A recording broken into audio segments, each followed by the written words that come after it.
మరియా, భయపడకుము. దేవుని వలన నీవు కృప పొందితివి. నీవు గర్భము ధరించి కుమారుని కని ఆయనకు యేసు అని పేరు పెట్టెదవు. ఇదెలా సాధ్యం? నేను కన్యను కదా. పరిశుద్ధాత్మ నీ మీదికి వచ్చును. సర్వోన్నతుని శక్తి నిన్ను క్రమ్ముకొనును. పుట్టబోవు శిశువు పరిశుద్ధుడైన దేవుని కుమారుడనబడును. ఆయన రాజ్యానికి అంతముండదు.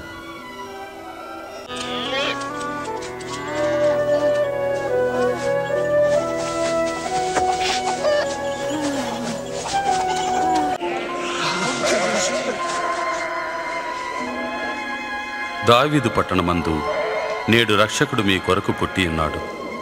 ఈయనే ప్రభు అయిన క్రీస్తు.